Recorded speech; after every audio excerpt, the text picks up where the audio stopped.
President হিসেবে ট্রাম্পের দায়িত্ব গ্রহণের পর সবচেয়ে বড় চুক্তি হলো বাংলাদেশের সঙ্গে। অন্যদিকে বাংলাদেশ আমেরিকা নিয়ে ক্রমাগত মিথ্যাচার চড়াচ্ছে ভারতের মিডিয়াগুলো। ইতিমধ্যে ভারতের বিভিন্ন মিডিয়ায় প্রচার করা শুরু করেছে ডক্টর ইউনূস আমেরিকায় পৌঁছার পর তাকে কোনো প্রটোকল দেওয়া হয়নি, যা সম্পূর্ণ ভিত্তিহীন। মার্কিন যুক্তরাষ্ট্রের তরলীকৃত প্রাকৃতিক গ্যাস সরবরাহকারী প্রতিষ্ঠান আর্জেন্ট এলএনজির সঙ্গে নন বাইন্ডিং চুক্তি হয়েছে বাংলাদেশের। প্রতিষ্ঠানটি বছরে বাংলাদেশে 5 মিলিয়ন মেট্রিক টন তরল গ্যাস সরবরাহ করবে। গতকাল শুক্রবার আর্জেন্ট এলএনজি এ তথ্য জানায় বলে জানিয়েছে সংবাদ মাধ্যম রয়টার্স।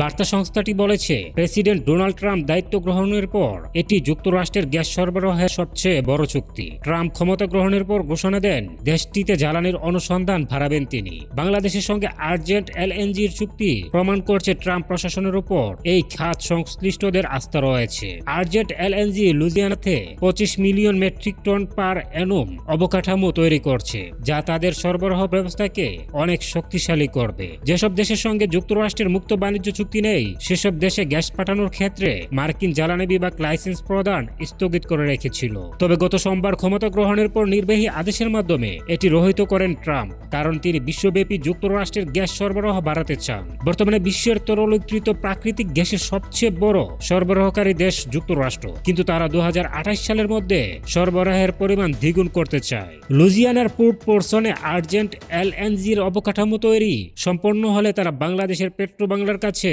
গ্যাসের কার্গো বিক্রি করা শুরু করতে পারবে। বাংলাদেশ বিনিয়োগ উন্নয়ন কর্তৃপক্ষের চেয়ারম্যান আশিক চৌধুরী রয়টার্সকে বলেছেন, এই চুক্তি শুধুমাত্র আমাদের বর্তমান শিল্পের গ্যাসের সরবরাহ নিশ্চিত করবে না, সঙ্গে যুক্তরাষ্ট্রের সঙ্গে কৌশলগত সম্পর্ক শক্তিশালী করবে। বাংলাদেশ দীর্ঘদিন ধরে জ্বালানি চাহিদার দীর্ঘমেয়াদী সমাধান খুঁজছে। এক্ষেত্রে তরলীকৃত গ্যাসের দিকে ঝুঁকছে সরকার। তবে 2022 সালে ইউক্রেনে রাশিয়ার হামলার পর বিশ্বব্যাপী যখন গ্যাসের দাম বেড়ে যায়, তখন কম দামি কয়লার দিকে আবারও ঝুঁকা শুরু করে ঢাকা।